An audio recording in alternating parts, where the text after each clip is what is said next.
Good morning, and I hope you're having a great beginning to your day. The first thing is, we of course wish our condolences to all those families who lost loved ones in New York City in the tragic shooting.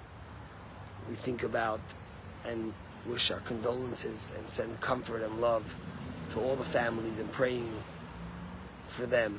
In fact, today in the morning at Minyan, one of the people told us that his son was in the building in the lobby. Had he come in 10 seconds earlier, 10 seconds later, who knows what would have been. But he ran under a desk and he hid. And he was right near a police officer that was shot. What a terrible, senseless tragedy. May God comfort those people and heal those that need healing. You know, we're in the Tishat Yamim, the 9 days between Rosh Chodesh Av and Tisha B'Av. In Shabbat and Shul, we're going to read the first portion of Deuteronomy. And there's one word that we're going to hear 3 times in the portion. The first word is going to be when Moses says, Eicha, how could it be? Esel avadi, tarchachem u'maschem v'rivchem. How could I have? He reminds the Jews how he turned to God. He said, I can't carry this burden alone. Me? How could it be? Eicha. The second time is going to be in the Haftarah, when Jeremiah laments the city of Jerusalem. And he says, Eicha hayta lezonah. How has it become the city of God, the city of Jerusalem, to a harlot? And the third time is going to be on Saturday night, on Tisha B'Av, on the saddest night in the Jewish calendar, when we sit on the floor and we open up the book of Eicha and we read the words of Jeremiah again. Eicha hayta, Eicha yashva badad. How could it be that the city of Jerusalem sits desolate? But you know what's interesting is that the word Eicha, if you take the same letters, Aleph, Yud, Chaf, Hey, we can just change the vowels, it becomes the word Ayeka. What's the word Ayeka? If you go all the way back to Genesis, the first man, Adam and Eve, and when they eat from the tree of wisdom, and then they realize their mistake, and they run and they hide from God. And God calls out to them, and he says, Ayeka, where are you? So instead of Eicha, how could it be? It's Ayeka, where are you? And the Alter Rebbe famously explains that God knew where they were, but God was saying, where have you? Where are you? It's the question he asks every single one of us, always. What have you accomplished? What have you done? Where have you stood? How has your voice been heard? So we all have a question of Eicha. We're going to read it 3 times in the Torah portion, and each one of us says, Eicha, how could it be that October 7th could have happened? Where 1,200 Jews were murdered in a pogrom, raped, killed, babies. Eicha, how could it be that over 800 soldiers were killed in the war in Gaza already? Eicha, how could it be a world of so much anti-Semitism, of so much hate, of so much lies? Today the world is focused on starvation in Gaza. There's hundreds of trucks waiting with food. But that's not what they want. They just want to demonize Israel. They want to stop Israel from finishing their war. And don't get me wrong, we're devastated. Of course there's sadness that's going on in Gaza, but it's Hamas's fault, who refuses to lay down their weapons, who refuses to leave Gaza, who refuses to release the hostages. It's Hamas's fault, who refuses to allow the GHF to give out food.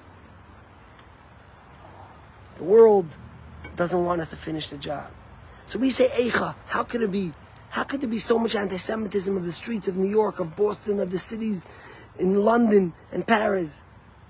But the answer really is, Ayeka, where are you? Where are the Jewish people? Have we been heard? Have we spoken up?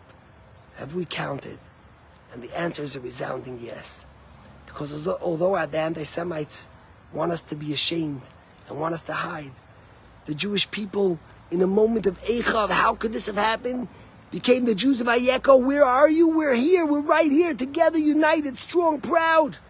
The Jewish people, like never before, have re-strengthened their Judaism, have wrapped tefillin, have put up mezuzahs, have wore yarmulkes, have gone to rallies, have supported AIPAC, and have supported IDF, and have supported all Brothers for Life, or whatever it may be.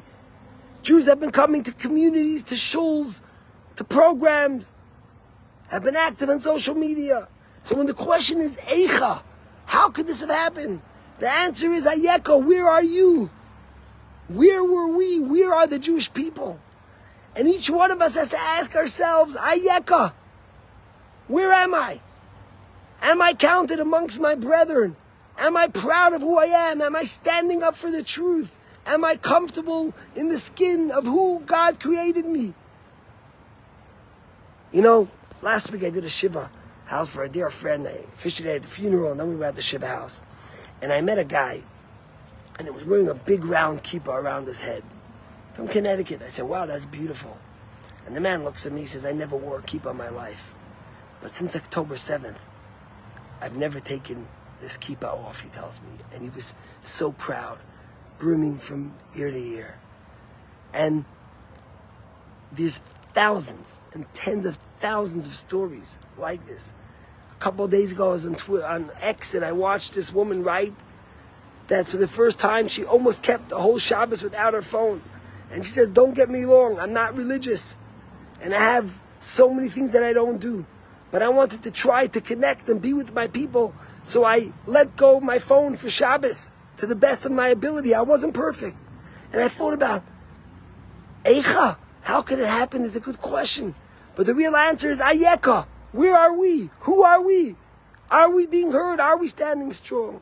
And the answer is unequivocally a resounding yes.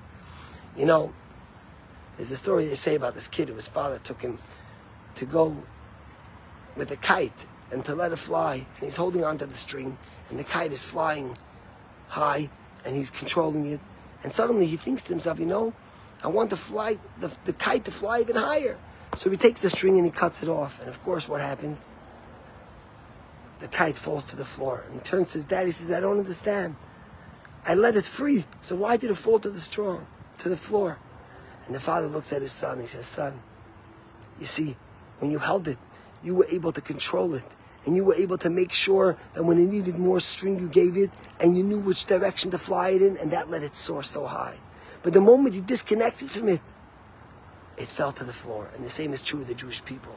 When we're connected, when we're one, then we could soar so high. So yes, we're going to say Eicha 3 times. And it's going to be good questions. How could it be that we live in a world that we live in?